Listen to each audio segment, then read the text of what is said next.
2024년 해가 바뀌었습니다. 여러분, 2024년이 되었지만 여러분의 삶에 뭐 바뀐 게 있습니까?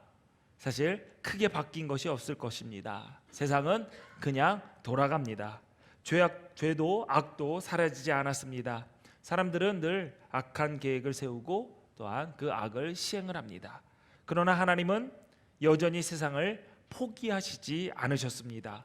우리를 고아와 같이 내버려 두시지도 않습니다. 본문 시편 23편 1절을 보면 이 세상이 어떤 곳인지 분명하게 표현이 되어 있습니다. 땅과 거기에 충만한 것과 세계와 그 가운데 사는 자들은 다 여호와의 것이로다. 아멘. 이 땅은 하나님의 것입니다. 또 땅에 가득 찬 모든 것도 하나님의 것입니다. 그리고 이 땅에 발붙여 살고 있는 모든 사람들, 우리도 하나님의 것입니다. 아멘. 이어지는 3절 보니까 여호와의 산에 오를 자가 누구며 그의 거룩한 곳에 설 자가 누구인가 라고 했습니다. 우리가 다 하나님의 소유이지만 다 여호와의 산에 오를 수 있는 게 아닙니다. 모두 다 거룩한 곳에 설 수 있는 것이 아니죠. 그렇다면 누가 여호와의 산과 거룩한 곳에 설 수 있을까요? 우리 4절 말씀 함께 읽습니다. 시작. 곧 손이 깨끗하며 마음이 청결하며 뜻을 허탄한 데 두지 아니하며 거짓 맹세하지 아니하는 자로다. 아멘. 하나님의 거룩한 산, 여호와의 거룩한 곳에 설 수 있는 사람은 손이 깨끗한 사람, 마음이 청결한 사람, 그래서 뜻을 허탄한 데 두지 않고 거짓으로 맹세하지 않는 사람이라고 했습니다. 우리는 코로나 바이러스를 경험하면서 깨닫게 된 것이 있습니다. 건강하려면 손을 깨끗이 씻어야 한다라는 것이죠. 미국 워싱턴 DC에 가면 성경 박물관이 있습니다. 7년 전 개관한 걸로 알고 있는데요. 그곳에 가면 거기에 있는 화장실 문에는 특이한 장치가 달려 있습니다. 바로 발로 문을 여는 것이죠. 여러분 보는 왼쪽이죠. 왼쪽은 당기는 것이고 오른쪽은 미는 것입니다. 화장실에서 볼일을 보면 여러분 손을 닦죠? 안 닦으세요? 네, 손을 닦습니다. 손을 닦고 나면 그 깨끗해진 손을 다시 오염된 많은 사람들이 만진 그 문 손잡이를 잡게 되어 있습니다. 화장실 문을 나서려면요. 그러면 다시 손이 오염이 되죠. 그래서 손을 깨끗하게 유지하도록 발로 문을 열 수 있는 장치가 설치되어 있습니다. 어떤 분이 유럽에 가니까 요즘 유럽의 화장실은 세면대에서 수전을 손으로 물을 켜는 게 아니라 손으로 작동하는 것이 아니라 발로 작동하게끔 설치가 되었다라고 얘기를 들었습니다. 우리는 일상생활에서 손을 가장 많이 사용합니다. 그래서 손은 유해세균과 바이러스가 가장 많이 접촉을 하게 되죠.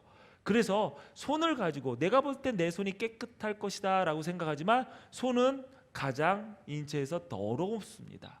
그런데 그 손으로 우리는 음식을 집어먹고 얼굴을 만지고 머리를 만지고 다시 얼굴을 만지고 여기저기 만지죠. 손에 유해한 세균이나 바이러스를 여기저기 옮기는 역할을 손이 하게 됩니다. 그러므로 손을 잘 씻으면 여러 질병을 예방하고 타인에게 병을 옮길 가능성도 낮출 수가 있습니다. 우리나라 질병관리청에서도 조사한 결과인데요. 손만 잘 씻어도 물이나 식품으로 전파되는 감염병의 50에서 70%, 폐렴이나 설사병 등 40에서 50% 이상을 예방할 수 있다라고 발표를 했습니다.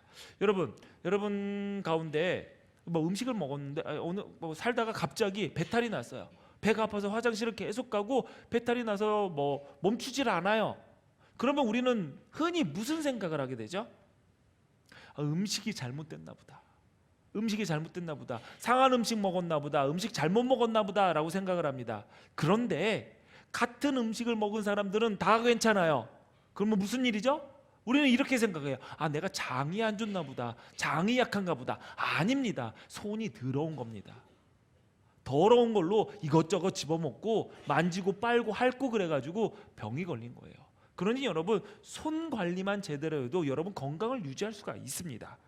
그래서 UN 국제연합에서는 매년 10월 15일을 세계 손씻기의 날로 정하고 손씻기의 중요성을 강조하고 있습니다.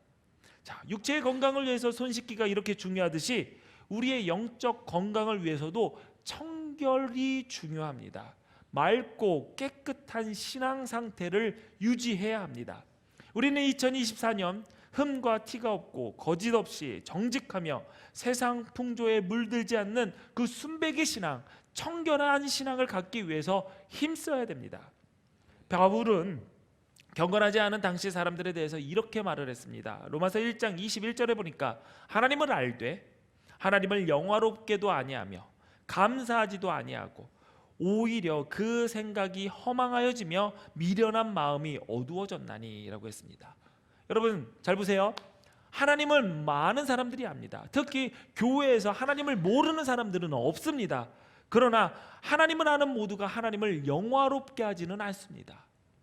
하나님을 안다고 모두 하나님께 감사하지 않습니다. 나 하나님 알아. 그러나 내가 하나님을 알지만 하나님께서 베풀어 주신 모든 은혜를 누림에도 불구하고 입에서는 감사하지 않고 오히려 불평하고 불만을 터뜨려 놓는 경우들이 허다합니다.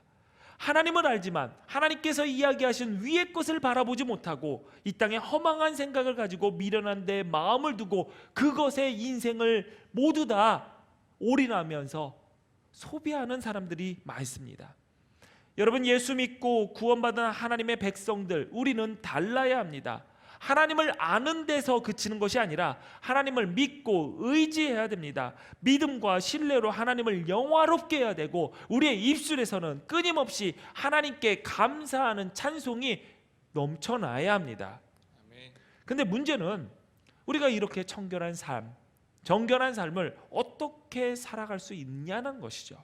도덕적인 결심이 우리를 거룩하게 합니까? 그렇지 않습니다. 착한 행실을 많이 하면 청결해집니까? 물론 착하게 사는 것은 중요합니다. 그런데 얼마큼 착한 행위를 해야 됩니까?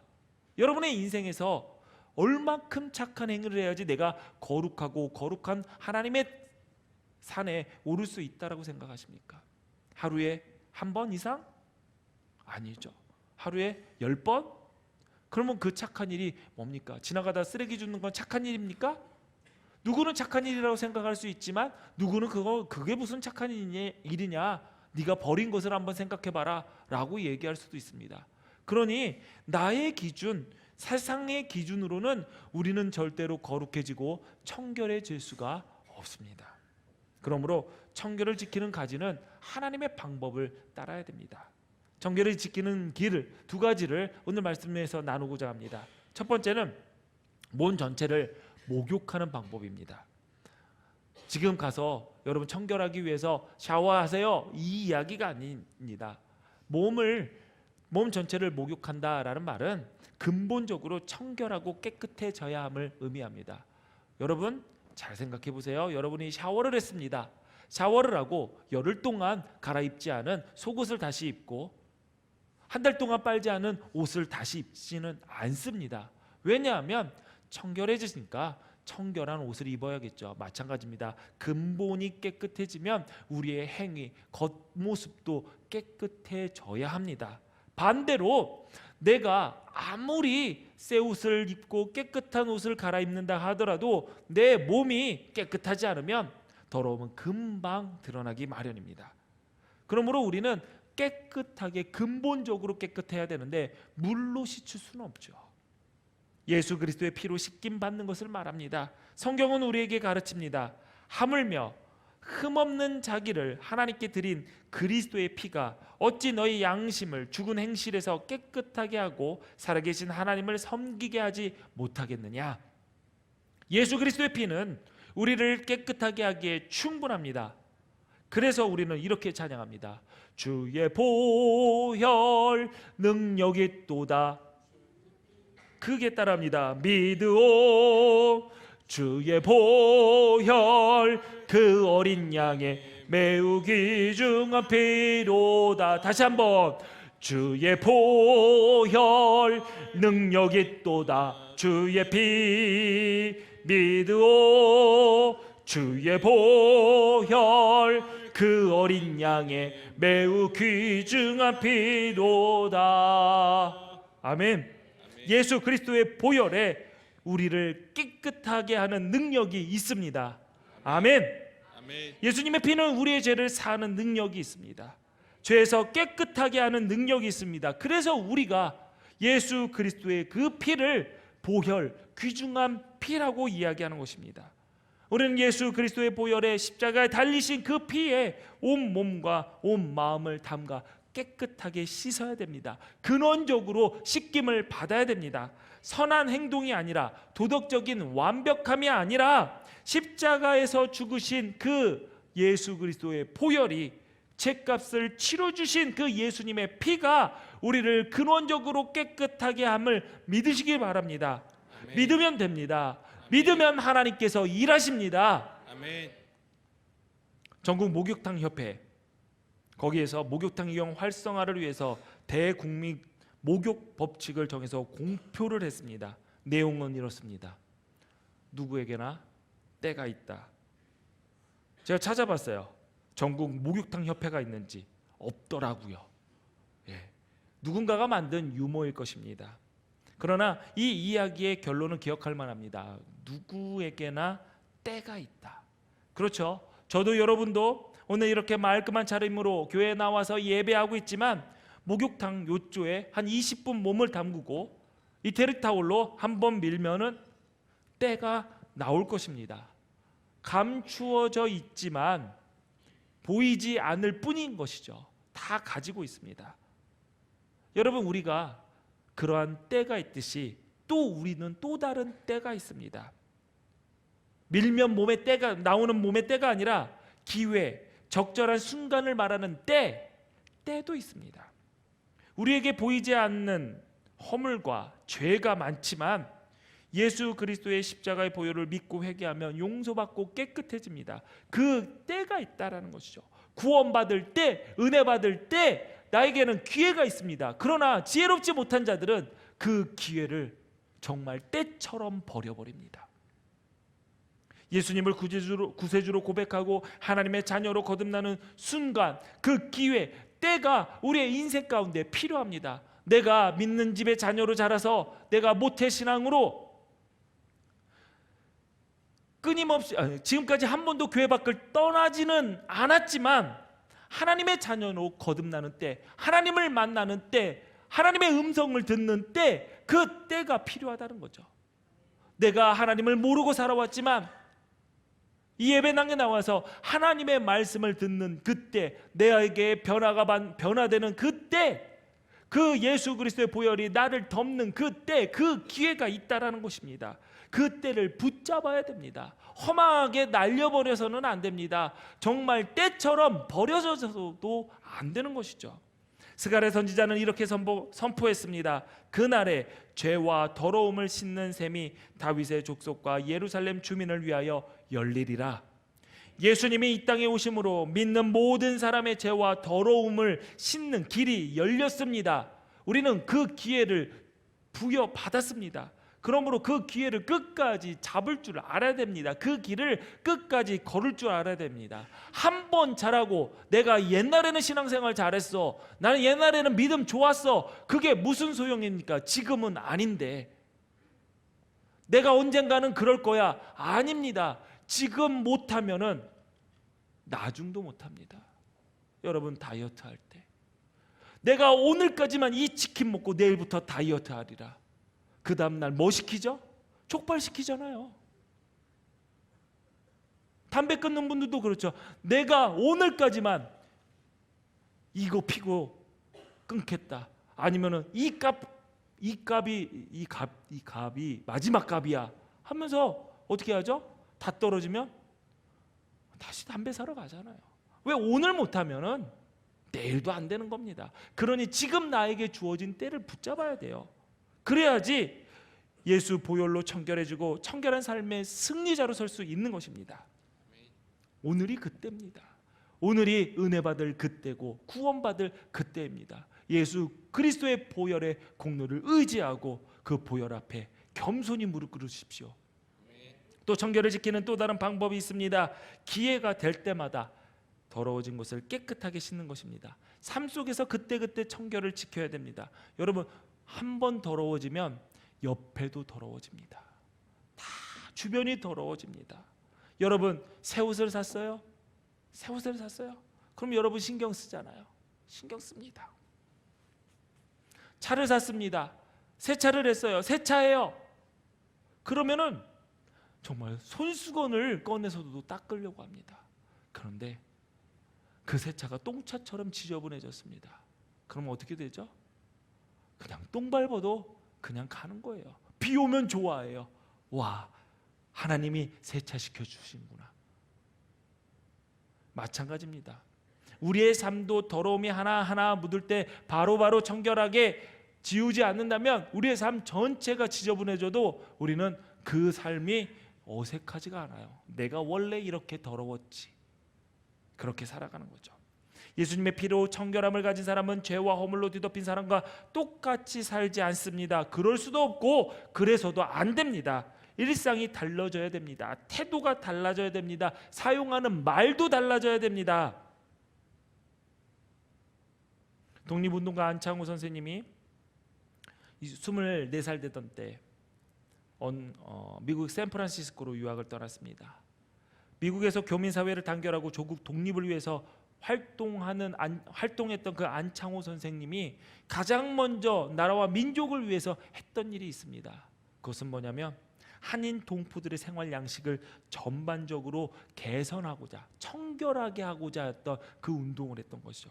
그래서 심지어 그 선생님이 한인들의 거주지를 찾아서 화장실 청소까지 해주면서 먼저 옷을 깨끗하게 입고 청결한 생활이 습관이 되도록 계몽하고 교육했습니다. 왜 그랬을까요? 왜 그랬을까요? 미국인들이 한국 사람들을 보면서 아유, 저 지저분한 것들, 독립할 자격이 없는 민족이라고 오해할까봐 청결한 습관으로 우리가 삶을 바꾸어 보자라고 그 독립운동의 첫 번째가 그거였습니다. 여러분, 우리의 삶 가운데, 여러분 가운데도 그런 거 있어요? 뭔가 새로운 일을 시작하려면 뭐부터 하죠? 방부터 정리하고 옷장 정리하고 청소부터 하는 분들이 있습니다. 맞습니다. 주변 환경이 청결하게 바뀌지 않으면 삶도 바뀌지 않습니다. 여러분, 우리 눈에 깨끗하지 못한 부분이 있다면 깨끗하게 해야 됩니다. 더러운 곳이 보이면 더럽지 않게 해야 됩니다. 내 삶에, 내 영적으로 더러움이 보이면, 하나님이 싫어하시는 가증한 죄들이 보이면 끊어내야 됩니다. 버려야 됩니다. 끌어안고 개선되고 깨끗할 것이라는 기대조차 하지 말아야 됩니다. 여러분, 예수님께서 성전을 깨끗하게 하기 위해서, 성전을 청소하기 위해서 가장 먼저 하신 게 뭡니까? 자신의 유익을 위해서 장사하던 상인들부터 내쫓았습니다. 여러분, 더러운 것, 나에게 안 맞는 것, 하나님의 역사, 하나님의 마음에 합당하지 않은 것들은 버리는 겁니다. 닦는 게 아니라, 정리하는 것이 아니라, 어디 옷장에 쑤셔 넣는 것이 아니라 갖다 버리는 겁니다. 갖다 버리는 거예요. 우리 몸은 하나님이 예수님의 피로 사신 성전이므로 더러운 것을 없애고 청결함을 지켜야 됩니다. 신년 선물로 또 성구영신 예배 때 더러운 것들 털어내라고 빗자루 드린 거예요. 안 쓸린다고, 정전기 붙어가지고 먼지가 오히려 달라붙는다고 그런 얘기 하지 마세요. 그거 기념품이에요. 여러분, 어디 가서 복조리개 사서 그걸로 쌀 푸나요? 아니잖아요. 그 빗자루 보면서 내 마음에 더러움을 털어내라는 겁니다. 성경 암송 미니책을 드리고 성경 구절 외우자고 그랬어요. 여러분의 기억력 테스트 하려고 하는 것도 아닙니다. 그 말씀이 여러분 마음을 깨끗하게 하기 때문입니다. 한 분기가 지나면 성경 암송 대회를 열 겁니다. 상품은 미리 사놨습니다. 여러분의 공기, 방의 공기를 깨끗하게 하기 위해서 공기청정기 한 대 사놨습니다. 물론 큰 건 아니고 그냥 애들 방에 아니면 안방에 놓을 수 있는 한 15평형짜리 자그마한 거 사놨어요. 연말에는 더 좋은 걸로 하려고 합니다. 그 말씀이 여러분의 마음을 깨끗하게 하기 때문에, 그러니 여러분 말씀을 늘 가까이 하고 여러분 안에 그 말씀을 채우시기 바랍니다. 사람이 만든 모든 공간에는 그 공간을 사용하고자 하는 의도가 담겨져 있습니다. 그래서 우리는 공간을 사용하고자 하는 의도에 따라서 이름을 붙입니다. 학교, 병원, 교회, 체육관, 목욕탕 등으로 말이죠. 학교에 학생이 없다면, 그곳에 가르침과 배움이 없다면 그 건물은 학교처럼 생긴 건물일 뿐입니다. 병원에 의사와 환자가 없다면 그곳을 모두가 병원이라고 부른다 할지라도 병원일 수가 없습니다. 기독교 역사가 깊은 유럽 국가에 가보면 아름답고 큰 건물, 교회 건물들을 어렵지 않게 봅니다. 그런데 지금 그곳에 예배하는 자들이 없습니다. 그곳에서 술을 팔고 책을 팔고 옷을 팝니다. 술집으로 바뀐 유럽의 예배당입니다. 우리가 바라보는 그저 사진으로 바라보는 저곳이 아마 강단이 있었던 자리일 것 같습니다. 근데 그 자리 앞에 바가 놓여졌죠. 그런데 술집으로 바뀐 유럽의 예배당, 스튜디오로 바뀐 예배당, 스케이트보드를 타는 체육관으로 바뀐 예배당 너무나도 많습니다. 서글픈 일입니다. 비록 그곳은 예배당의 형태를 가지고 있지만 예배당이 아니라 한때 예배를 드렸던 아름다운 건축물에 불과합니다. 어떤 공간에서 술을 팔면 그 공간을 우리는 술집이라고 합니다.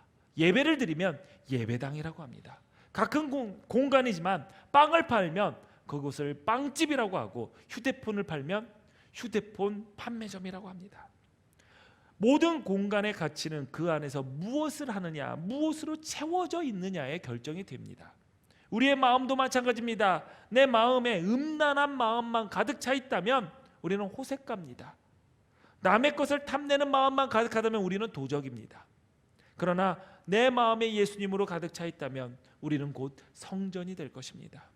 성전, 교회가 뭐 하는 곳입니까? 하나님의 말씀으로 가득 찬 곳입니다. 하나님의 말씀이 선포되는 곳이고 하나님의 말씀이 이루어지는 곳이, 그곳이 바로 성전이고 교회입니다.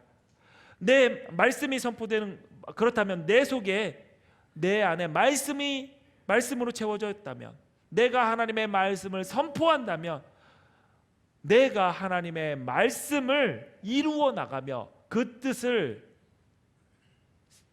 이루어 나가며 살아간다면 내가 곧 교회가 되는 것이고 내가 곧 성전이 되는 것입니다. 2024년 여러분 자신이 교회가 되어야 됩니다. 말씀으로 여러분을 채워야 합니다. 버리고 털어낼 것은 과감히 버려야 합니다. 여러분 자신뿐만 아니라 여러분의 가정과 일터를 교회로 만드십시오. 성전으로 만드십시오. 머물고 몸담는 곳마다 청결케 하십시오. 버릴 것은 버리고 끊어낼 것은 끊어내고 그 자리를 하나님의 말씀으로 채우십시오. 청결함을 지키며 여호와의 산에 오르는 우리에게 하나님께서는 이렇게 약속하셨습니다. 함께 읽겠습니다. 시작. 그는 여호와께 복을 받고 구원의 하나님께 의를 얻으리니. 다시 읽습니다. 그는 여호와께 복을 받고 구원의 하나님께 의를 얻으리니. 믿음으로 선포하면서 다시 읽습니다. 그는 여호와께 복을 받고 구원의 하나님께 의를 얻으리니. 아멘. 아멘. 아멘. 기도하시겠습니다. 전능하신 하나님, 우리에게 하나님의 복을 받을 수 있게 하시고 의롭다 여겨주시니 감사합니다. 말씀을 듣고 흘리는 자가 아니라 마음에 하나님의 말씀을 채우는 지혜로운 자 되게 하여 주옵소서. 하나님의 말씀을 선포하고 말씀을 가득 채우고, 그래서 하나님이 계시는 거룩한 성전으로 살아갈 수 있도록 하나님 우리를 붙잡아 주시옵소서. 2024년 첫 주일 예배로 시작합니다. 예배의 끝까지 승리하게 하여 주옵소서. 하나님께서 청결한 삶을 살고자 결단한 기둥교회 모든 지체들과 동행하여 주옵소서. 그리하여서 하나님의 거룩한 산에서는 복의 주인공들로 서게 하옵소서. 예수님 이름으로 기도하옵나이다. 아멘.